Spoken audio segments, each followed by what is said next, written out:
Hey there.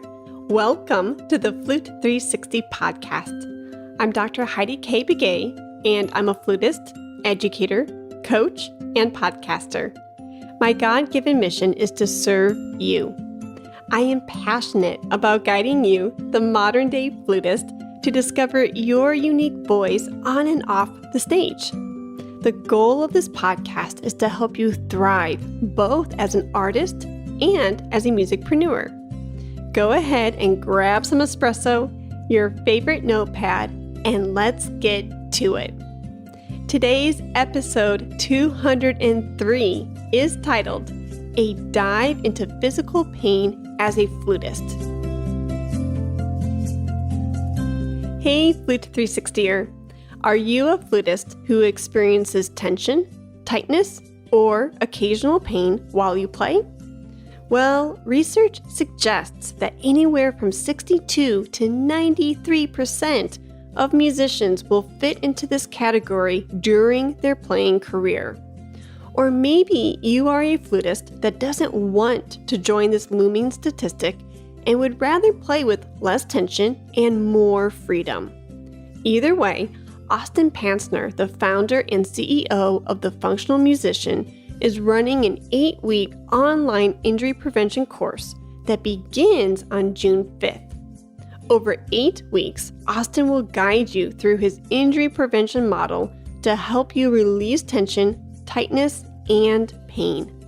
In addition, you will participate in daily movement routines, injury prevention lessons, and workshops, and develop a toolbox of techniques to manage and prevent distracting physical symptoms so you can live with less tension and more freedom on and away from your instrument.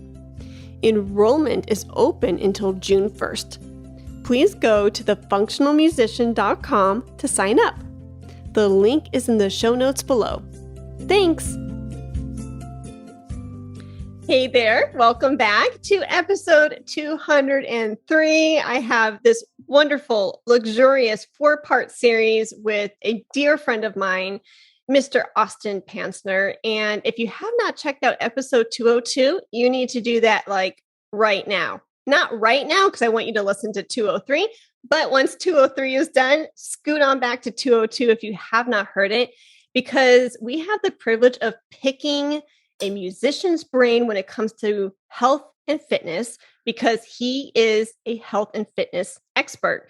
Now, Austin has all of these credentials and everything, so I know that that's not very specific, but he is phenomenal. And our worlds collided through LinkedIn, and we have not looked back. We have put together episode 171 together. We have done some virtual online summits together. And now we are coming and providing you with value when it comes to health, because you've been asking for these topics. My inbox has been flooded, Austin, with flutists who are in pain with arthritis, carpal tunnel, tendonitis, nerve issues. And I'm so appreciative that my 360 listeners feel that open and vulnerable to share that with me.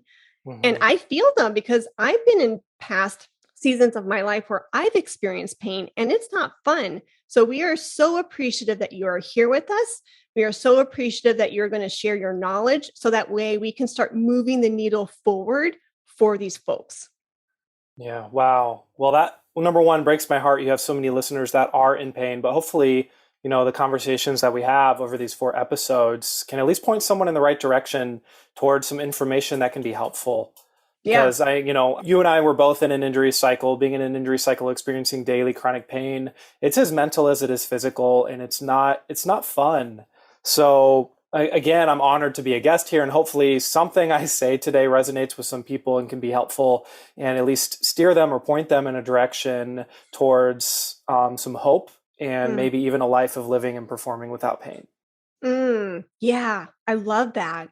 And in episode 202, we laid out the foundation. We got to know Austin a little bit more. He talked about his story. So that's why it's so imperative to go back and listen to that if you haven't already. And now we're going to go down this rabbit hole a little bit deeper in 203. And we're going to talk specifically about flutists and why playing the flute is so unique. And I'm guessing Austin, it's because it's an asymmetrical instrument, right? We're pulling our left arm across our chest. We're turning our head to the left. I mean, it's not an oboe, a clarinet, right? Where it's directly in front of us, but we're having to do this with our left arm. Walk me through it. Yeah. Oh man, I love these types of questions. We're going to get a little deep. So if something's a little complicated, I should have made it simpler, but just kind of go back, rewind a couple seconds and listen to it again. Hopefully this will start to make sense. But so funny story, the flute is asymmetrical as is trombone, where I have to hold it actually with my left arm. So there's a lot of similarities in that respect, but also something that I want everybody to consider is that the body is actually asymmetrical. To begin with, if we were to cut the body in half, we can appreciate that there is a heart on the right side, and we can appreciate that there is a liver on the left. The liver weighs much more than the heart. Likewise, you'll also see a left diaphragm and a right diaphragm. The right dome diaphragm actually is much bigger than the left side. So if we were, from just that respect, if we were to add the force of gravity constantly pulling down, our body is more asymmetrical on the right side than it is on the left. We'll also have more force on the right side than the left. And then we add in the force of the earth is constantly spinning. Our body is adapting in different rotational capacities, internal rotation and external rotation, all the way from our toes, all the way up to our head. Just constantly internally rotating and externally rotating. Even when we breathe in, our ribs expand outward. They open up into external rotation. As we exhale, they compress, they shrink inward into internal rotation. And actually, when we inhale too, our pelvis opens up a little bit into external rotation and our pelvis closes into internal rotation.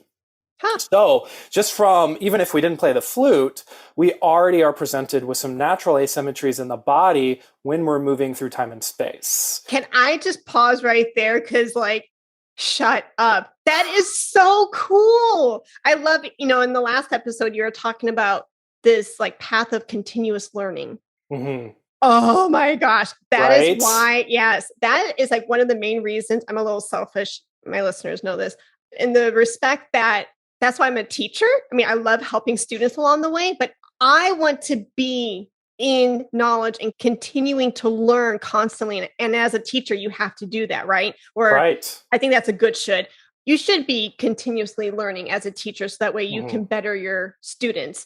But anyways, full circle, that right there alone is just oh, shut up. That is so cool. And then you're thinking, you were mentioning the body, it's already kind of, we're symmetrical. So what you're saying is we're symmetrical. 2 ears. Asymmetrical. We're asymmetrical. In terms of weight, we are asymmetrical, but we are symmetrical in terms of, 2 shoulders, hips, eyes, and ears, so to speak. So that alone is so freaking cool to hear that, you were talking about, in terms of weight, we're asymmetrical, but in terms of the body setup, 2 eyes, 2 ears, right? We are symmetrical. And then you're talking about the gravitational force and everything. I'm whoa, how do us as humans even exist? It's hard to even roll out of bed some days, right? Because of the news and war and stupid pandemics and all that stuff. And then if you kind of pan backwards and then just look at the nuts and bolts of how we're existing on this world, right? Isn't that insane?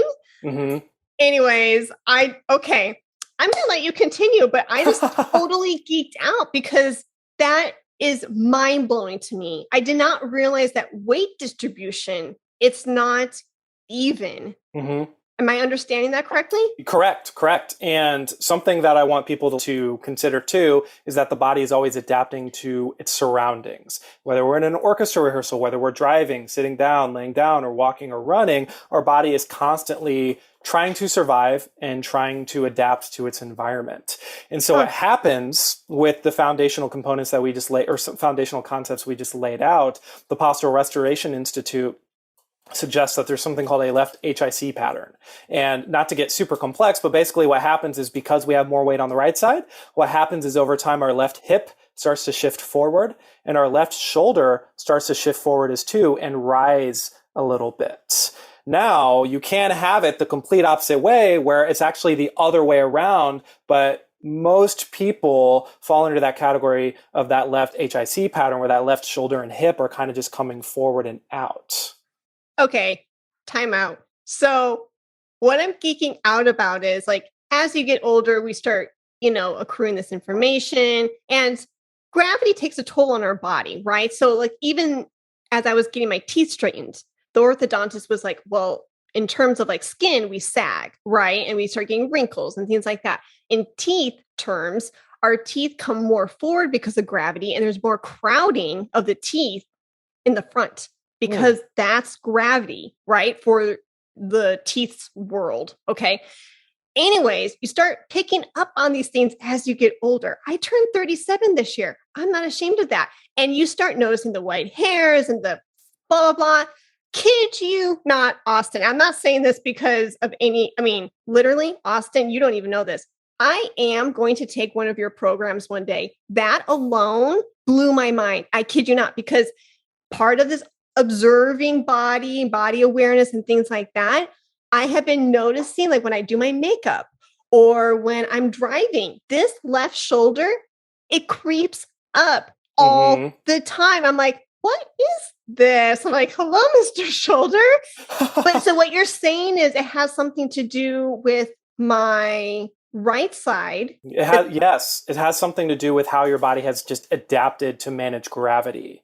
And so what happened is your left hip has shifted forward. Okay. Your left shoulder has shifted forward. And then what happens is because you're so, I don't want to use the term overactive or tight, but we have more engagement to manage gravity on the right side. That's going to make the left side respond in that way, so to speak. So for me, I'm in the same boat where it's like sometimes I'll just like have a day where it's just crazy, right? You go to rehearsal, you teach, you go to rehearsal, blah, blah, blah, blah. And then by the end of the day, and I look in the mirror at the end of every day just to kind of see my symmetry, because I'm a nerd. That's okay. I'm a nerd.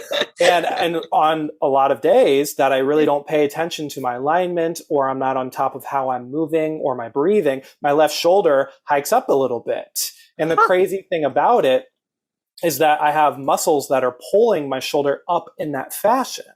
So for example, like we talked about the diaphragm, how we have a bigger diaphragm on the right side than the left side. Well, what's right on the outside of that diaphragm on the right side? An oblique. And on that oblique on that right side, if your left shoulder is raising up, is going to be a little bit shorter than your oblique on the left. It's going to be a little bit lengthened. That's going to affect how you breathe, how you inhale, and you exhale. But ultimately, if you do have that left shoulder raised, something you can do at home just to experiment with this is do any side oblique activity with your left oblique and see if you can activate it. Really feel that activation. Take a couple of breaths through the nose and out through the mouth in that area, and then look at yourself in the mirror afterward. And if you've improved it and your shoulder comes down a little bit, that was a sign that it wasn't because you're just letting your shoulder rise and you have tension. It actually was happening from a weak oblique happening below your shoulder. And that blew my mind the first time I learned that. I was like, oh my gosh, that's not possible. And I tried it and I was like, oh, what? Yeah, completely blew my mind. I was like, oh my goodness, I got to learn this. Dude, I have been wondering what was going on with my shoulder. Literally, y'all, like this is totally off cuff. Austin and I didn't even talk about this beforehand. This is something that I have been like wondering about probably for at least 6 to 8 months. Wow. It's been something that I've noticed. I'm like, what? Why is this like raised by the end of the day? Like, why? And I'm not intentionally like holding it.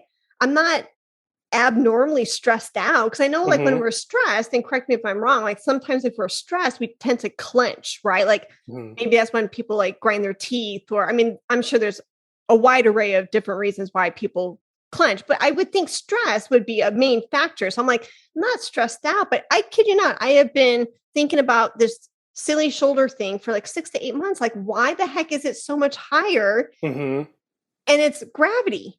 Yeah, it's your body. Yeah, your body has adapted to gravity and movements. It's crazy. And something to think about too, it's like when we think about postural imbalances, let's say, for example, your right side went forward too. And then all of a sudden you have this anterior tilt of your pelvis coming forward, or the opposite direction where we're almost have this sway back like posture. where we're too far into internal rotation, we're too far in external rotation.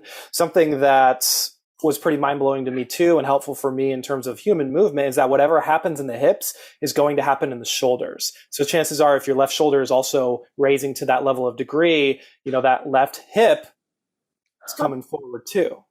So so it's all interconnected. And just to add one more element into there, if you imagine the left hip coming forward, the lower body and the upper body have to respond accordingly. They have to respond accordingly. So that's going to affect your movement mechanics. For example, if my left hip came forward, I'm going to be going into more internal rotation, and I'm going to lose hip flexion, which means as I'm walking, I'm going to have to adapt my walking or my gait in order to hold myself up and walk through space and time. And eventually that's going to lead up to the shoulder, and my whole left side has now compensated because of my hip just slightly coming forward. I think the body is so amazing. That is phenomenal. Yeah, and this is just one perspective that stems from the Postural Restoration Institute. Like, it's not something I made up. It's something that I'm just studying right now, and it's just like so fascinating, and it's holding up with everything I can possibly do to test it. So it's quite mind-blowing. But anyway, so if you can imagine your left hip coming forward, your left shoulder rising, what's going to happen when you add in the complexity of playing a flute with what you have to do to contort your body to play it? Yeah, that's going to be rough. Right. So you're already in that position, which actually helps, right? So bringing your left arm forward might not be so bad, but if your left shoulder is already forward and we bring it up, we're putting our shoulder in an end range of motion. We're expanding our back. We're compressing our back a little bit too, which is going to be hard to breathe in that area because air is going to follow the path of least resistance. So you're going to move all your air to the front as opposed to expanding in the back. And that could cause a lot of tension or tightness in that left scapula area, especially in that middle and lower area as you hold up the flute in your left arm, if that's a pattern you're going through. Does that check out? Yeah, I have to do a lot of work with the lacrosse ball going like horizontally and that muscle and the anatomy better, but like that left shoulder region, like on the muscle part, like going horizontally against the wall in a lacrosse ball to get the fascia. Yeah. To get the muscle literally just to like, not be tense and not to have like this knot, right? Yeah. And then on the front side too. Yeah, those are great tools. I love SMR, self-myofascial release. Okay. Yeah. Whew. Okay. Well, thanks for answering a 6-month-long question. Yeah. Well, happy to help. I hope the listeners followed that. Can you want to simplify things a little bit, take a little step back for maybe those who are lost? Perfect. Okay, so let's just simplify it here for a second. So taking a step back after establishing all of those concepts, if we were to just talk about like why pain happens, I just kind of want to give a little clarity onto that, and then we can cycle back to this, going back to why flute is complicated and the different things that happen with the body. Well, number one, pain is really complicated, and there are a lot of pain theories out there, and there are also a lot of different factors. And I want to share one theory, more of a framework, just to help you conceptualize what it's like to go through an overuse injury or develop one. And this is taken from the National Academy of Sports Medicine. It's called the injury cycle. I have an article on the functionalmusician.com/blog that goes into depth into the injury cycle. But basically what it is, it's a framework that's a 6-step process. And I'm just going to go through it really quick for the listeners. Step 1 is tissue trauma. And this is just tissue trauma, the breakdown of muscle tissue using ATP, some of the energy that the muscles use. But basically this happens, working out, hammering a nail, doing daily activities. It's a natural occurring process. And what will happen, the body will start to repair itself naturally. It's like, you used energy. Let's restore that. We broke down some muscle tissue. Let's build that up and make it a little stronger. But what happens is, let's say I'm playing trombone, or let's say I'm playing flute, and I'm playing a really heavy flute. And every time I play that, I put some tissue trauma, let's say on my neck, because I'm contorting my neck in a weird position. Well, if you keep interrupting the cycle of repair for your body, eventually what's going to happen is you're going to cause some inflammation.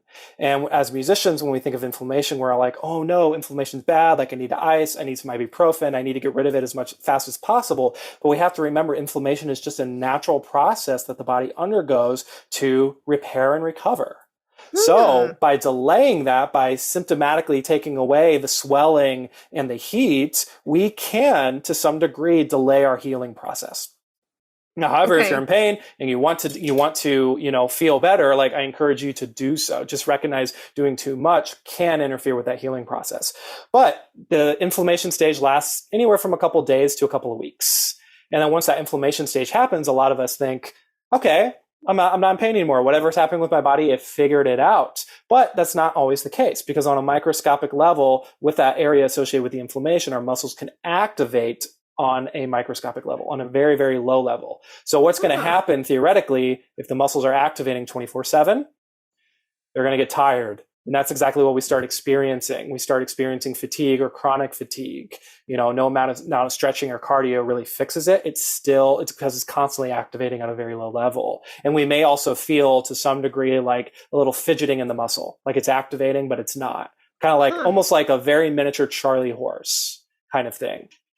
And then this eventually leads to something we call muscle adhesions. I don't like using the term muscle knot anymore, but you can think of it as a muscle knot. It's a very good framework for, representing a balled up area that's very highly sensitive, but something that people often forget too. It's like muscle knots can get really hard, beef jerky like, and have no tender feeling. Like if you've ever been to a massage therapist and like, you have a knot up here, and you're like, I had no idea. It's like, yeah, that's that. And the thing about muscle knots is, I'm sure because you've done some work, Heidi, but it interferes with our muscles' ability to function at a high level. And there are even some movement professionals out there that say muscle knots dehydrate the muscle because it decreases blood flow to that area, blood flow and oxygen. Just to offer a different perspective, not that I believe with that, but it's something that there are people who believe that, and very little evidence to suggest it, but it's something that is a good framework and a good visual representation for that particular topic. However, so we have these muscle knots that start interfering with our ability to move. It's going to start to continue to adapt our body in weird positions, again, to just manage gravity. And there's a whole list of things that can happen from this. For example, like if it hurts for me to move my head to the left, but in order to play flute, I have to cock it a little bit to the left. That's going to be something where I'm constantly putting it in a position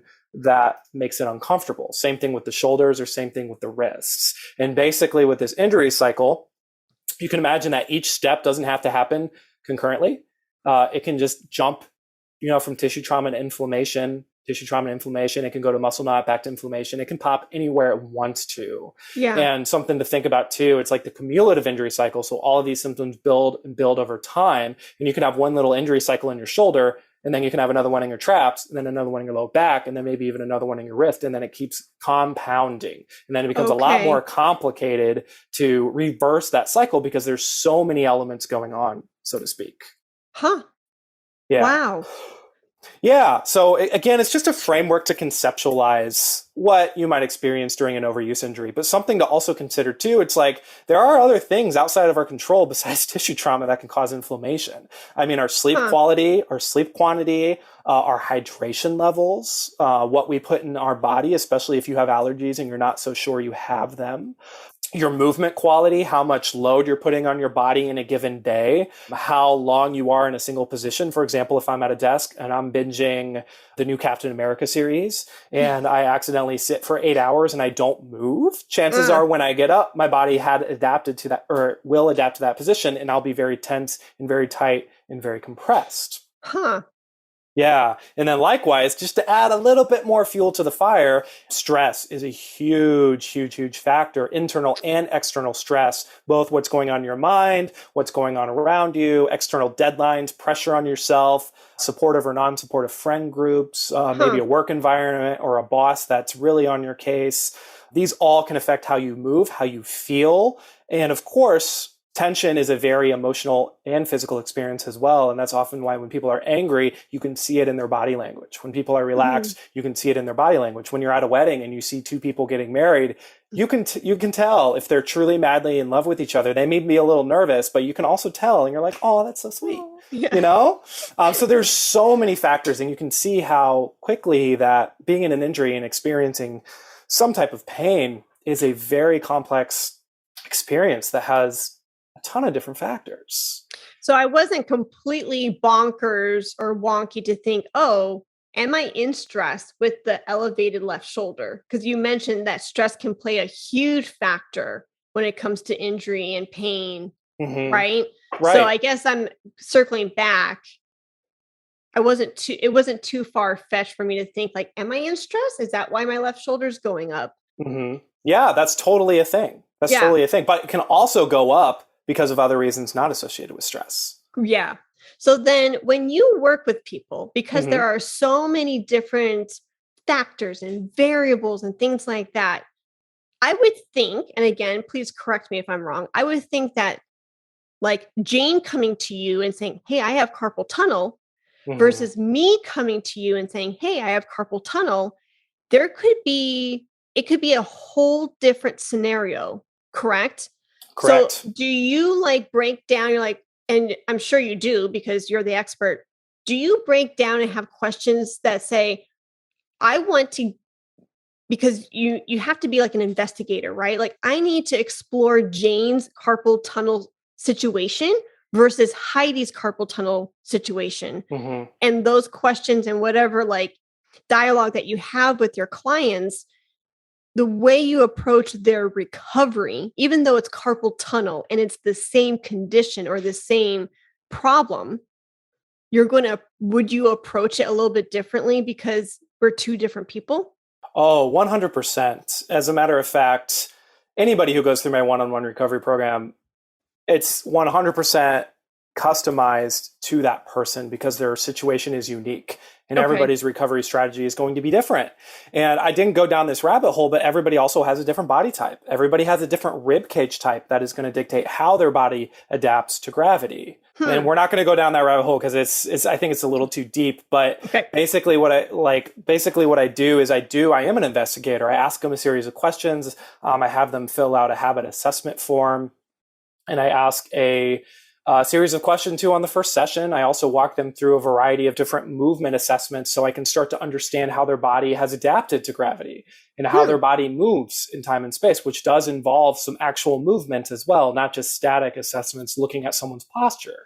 So, some of the concepts of rebuilding, sure, remain the same, but that doesn't necessarily mean that they're going to get to that milestone as quick as someone else. So, for example, if we're ultimately trying to climb this mountain, there are a lot of ways up the mountain. You can go straight, you can go left and right, you can twirl all the way up on the road that's really safe with a little rail guard, or you can twirl, yeah, or you can helicopter up. There's so many different ways to get up there. But the most important thing for me is like I'm assessing how someone's mental health is. I'm assessing, what they're going through, how often they're experiencing pain. I'm assessing how many external factors might be at play.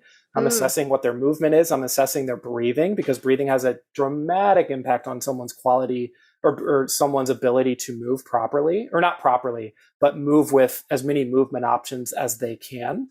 And at that moment, then I can start to understand like, okay, I understand what got you here. Let's reverse that cycle. Let's develop a plan and let's take this step by step and start integrating things into your daily life to help manage these factors, but also help start reversing this time cycle that got you here. Does that make sense? Completely. Yeah. So going back to specifically, I know like we're covering a lot. I just want to kind of get grounded with you for a second because we were talking about flute and what's specific about what it takes to play the flute, right? So we talked about that left shoulder. This might be a really wonky question, but so since our head turns to the left, right?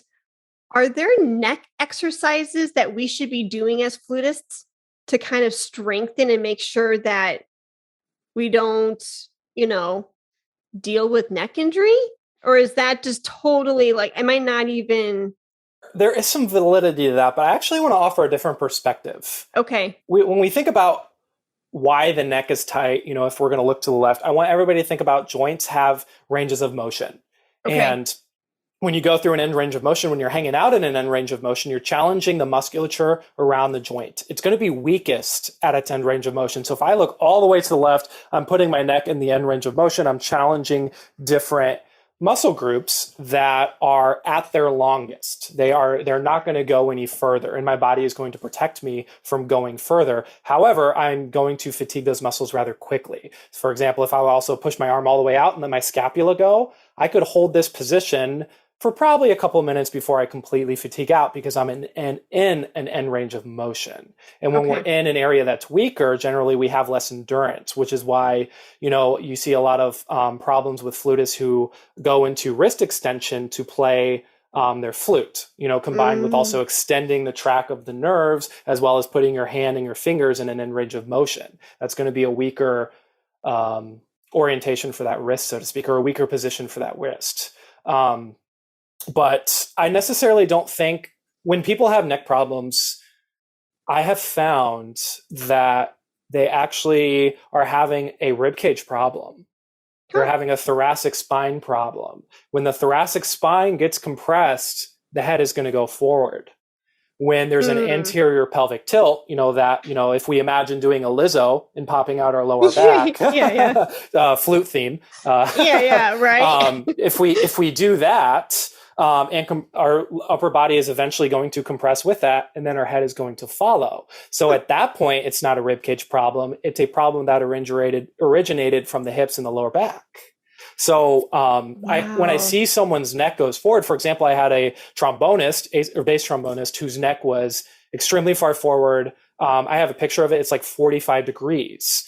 And I was like, he's like, yeah, I want to do some like neck tucks and stuff. And I'm like, I'm not sure that's what we need to do. And so what we did is we worked on some breathing. We restored the dynamics of his rib cage. I looked at his breathing. He actually wasn't expanding his rib cages or his side rib cages left and right laterally. He didn't have expansion in his upper chest. He wasn't expanding into his back. He was basically belly breathing. So we worked on the breathing. We restored his breathing mechanics, which helped restore a lot the position of the rib cage specifically. And then we went up and back into playing position, and his head position improved by over 25 degrees simply from doing 5 minutes of breathing on the floor in a very specific way and restoring range of motion. And so when someone comes to me with neck problems, I can give them a couple of mobility routines or a couple of strengthening exercises to help relieve some of the symptoms and open things up, so to speak. But I think the real issue lies in where that rib cage is. Where that rib cage is and where it has adapted, because for flutists, you have that left shoulder forward, or a lot of flutists do, and you can also have that right shoulder forward.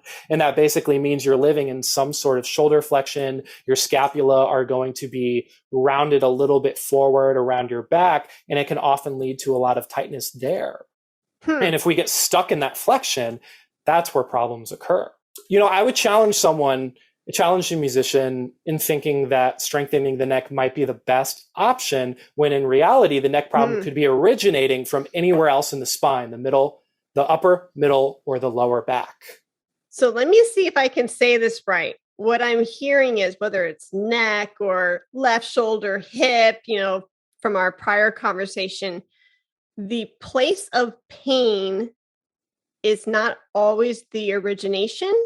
Yes. Okay. 100%. Okay. I'm with you. Did I say that right? Yeah. Okay. So for example, let's say, using the left shoulder as example, I get stuck in this position where my left shoulder is just constantly kind of forward and my rib cage is compressed, right? So what that's going to do eventually is that's going to alter how my wrist, my forearm, my elbow, my bicep, and tricep twist and rotate as I move it through time and space. Okay. So if I'm having wrist pain, if I'm starting to experience some carpal tunnel or tendonitis or cubital tunnel, do I actually think that's what's going on? Or are the tunnels or in the forearms and the wrist, are they getting blamed for something that's not their fault? Interesting. Yes. And and this is just this is not scientific at all. This is just my own data. Every single carpal tunnel, cubital tunnel, or tendonitis musician that I've worked with has some degree of an anterior pelvic tilt in the lower back, has some degree of compression in the thoracic spine, and is limited in shoulder flexion always. In shoulder flexion, if you just kind of stand up straight, it's just being able to lift your arm up as high as possible without compensating in other areas of your body. So you want to get to basically, I'm going for right about 90 degrees is essentially where we want to go. But a lot of those people who experience this, really high compressed state, their upper body and their spine are so compressed, they start to experience symptoms that are stemming from a source that isn't at that location, so to speak.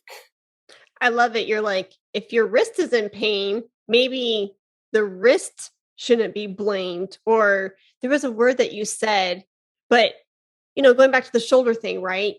Instantly, like my brain, I think it's natural to go, hey, what's going on, shoulder? Why are you raising? Had no idea that my body's compensating for me living in a world that has gravity. And near the end of the day, this thing is like hiked up. Mm-hmm. Yeah. And so like, it's not necessarily the culprit, it's my left shoulder. It's everything else that I'm compensating because of gravity. Yeah. And there are going to be cases where, full disclosure, like, if you're in wrist pain, go get checked out. There can be deeper underlying medical conditions. But for example, I was working with a double bass player who decided to get surgery. He's like, I'm getting surgery in 3 weeks. I still want to enroll in your program. Like, let's do it. I'm just ready to, set that foundation. I'm like, okay. So we worked really closely. And I was like, I had this like idea of like, I wonder how much his symptoms are going to improve before he gets the surgery, because he was experiencing some very bad cubital tunnel and carpal tunnel, and he had tendonitis previously. And within 3 weeks going up to the surgery, I asked him the day before, I'm like, what are your symptoms like, just out of curiosity? And he was like, they're 90% gone. They're 90% improved. But he still went ahead with the surgery, and I respect him for it. And he's doing fine. But he's doing great, actually. He's never felt better. But that just goes to show you, it's like we often consider these, medical options first, such as surgery, which is very invasive. And, we don't consider, well, what if we just restore the body's function, restore movement options, restore proper breathing mechanics, and help the body move freely without pain first? Is that something that you can try? And that's something that I'm really trying to advocate and stress is like, before you go with a surgery, like make sure you explore your movement options. And just because you explore Alexander technique or body mapping or yoga doesn't mean you have explored all of them. Those are 3 different modalities that ultimately are going for the same thing, but they have 3 unique different approaches. With the postural restoration, that's a completely different approach as well. But you know what the one common factor all of these have? Is the breath. They all work on breathing in a very mindful way. So that should tell you something then. That should tell you something. Yes, 100%. That's how important the breath is. Yes. And, something I really respect about this flute community, about the flute community in general, is that you all have so many body mappers and Alexander technique people, and y'all talk about the breath so well. I love it. In pedagogy, cool. Whenever I meet a flute player, one of the first things I ask is, I'm like, what do you do when you think about the breath?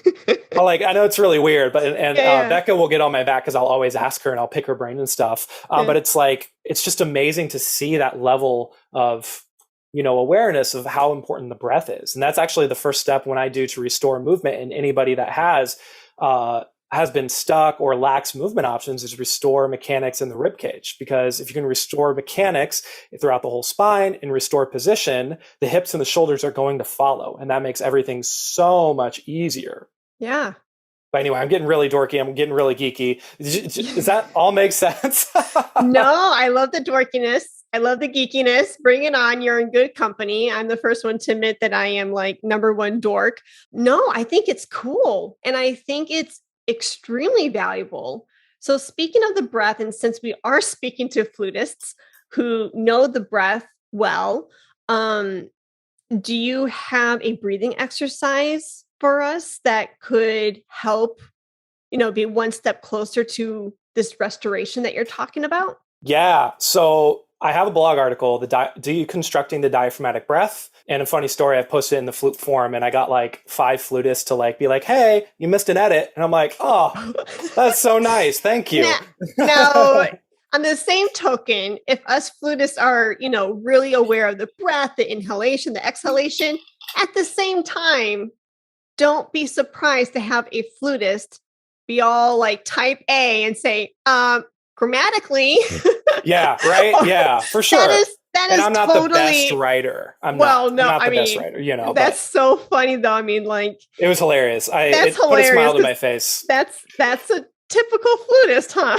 Yeah, but something that really helped me that I just want to mention is kind of just defining it really quick, making it as simple as possible. And I'm going to take Bill Hartman, physical therapist in Indianapolis, his definition. And I attended an intensive. He calls it the intensive, and where he basically outlines his whole model and he works with you in building a better human movement system for you to help other people. And I picked his brain for the breath for like 30 minutes. He's like, Austin. The diaphragmatic breath is expansion in the thorax and the abdomen at the same time in all directions. You don't have to make it complex.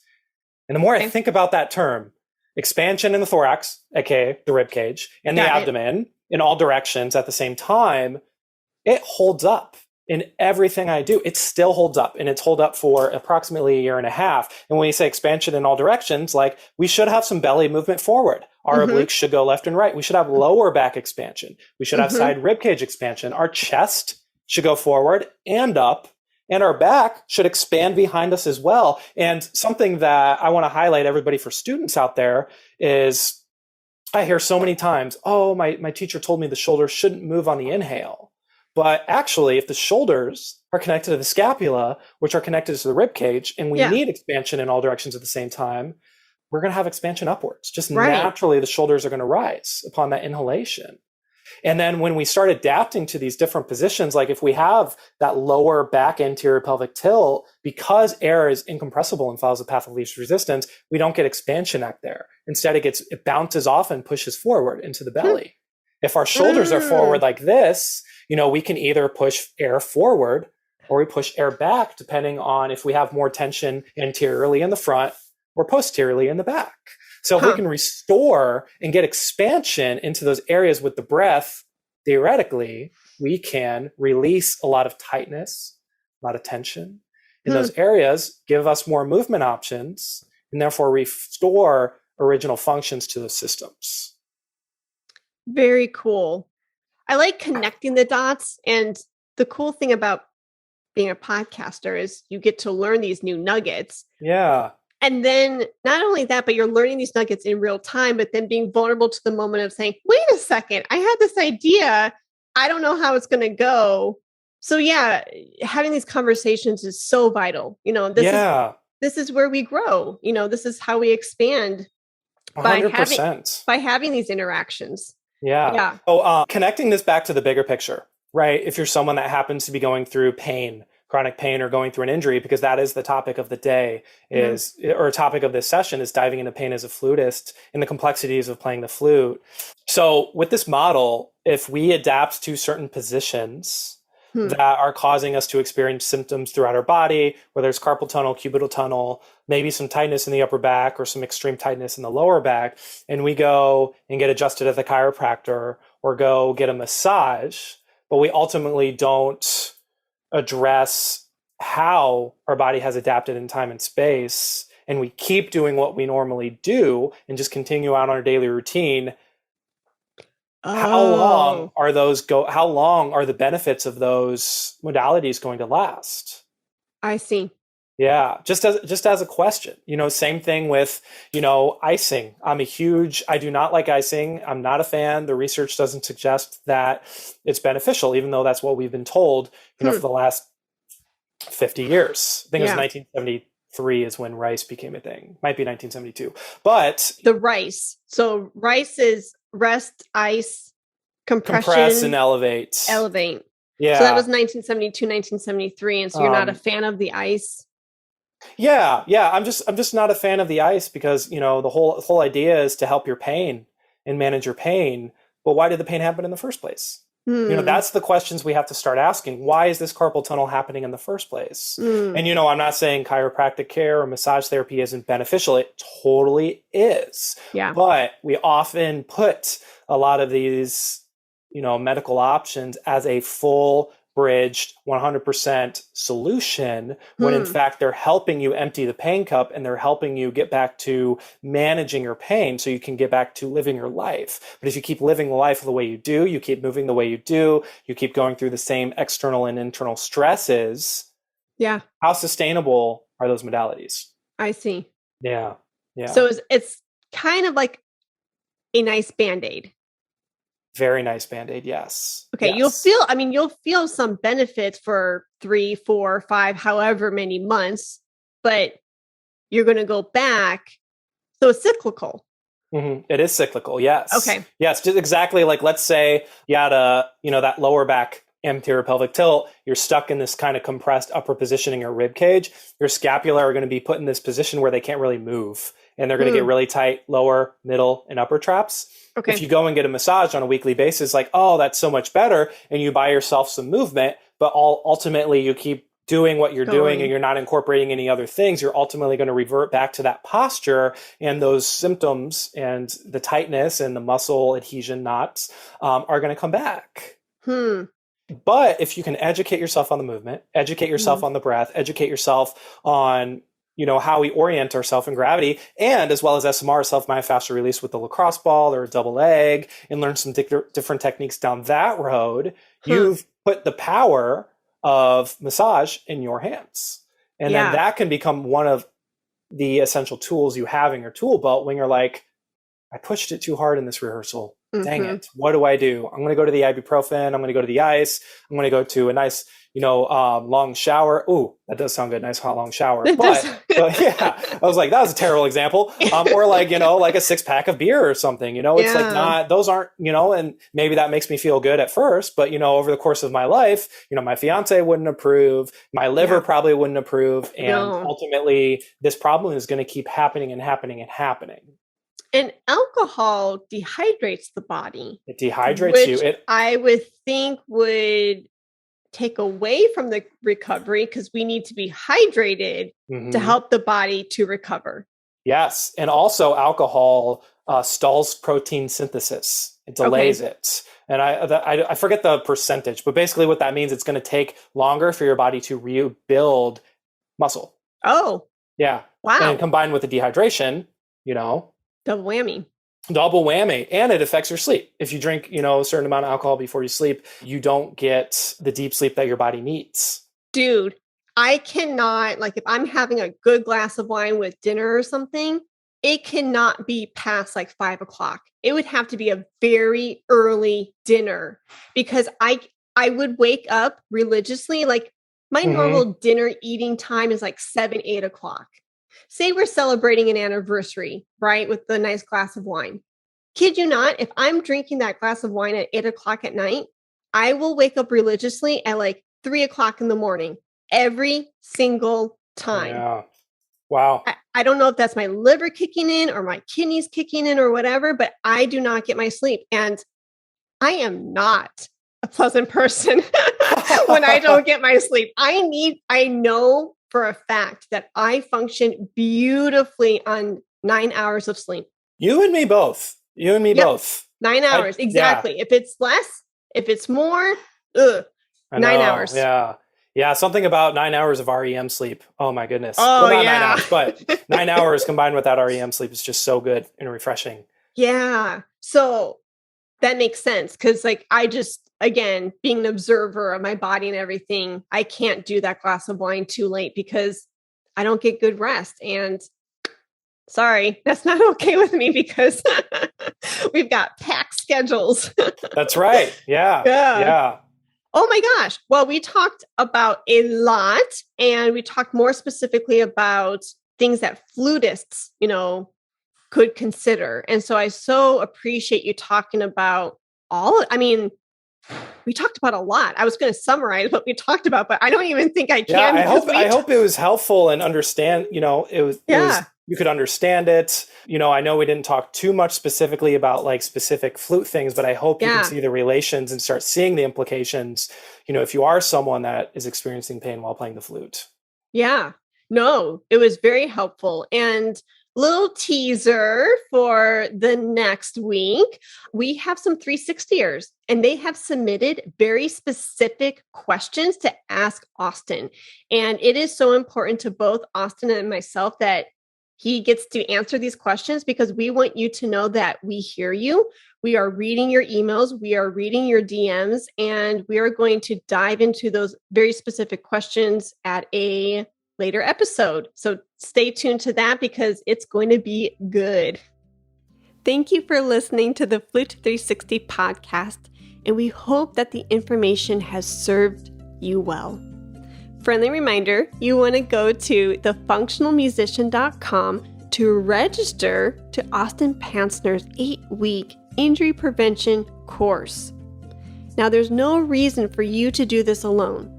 If you are in pain, or if you want more information on how to prevent pain from creeping into your career, then you need to go and register and grab your seat today.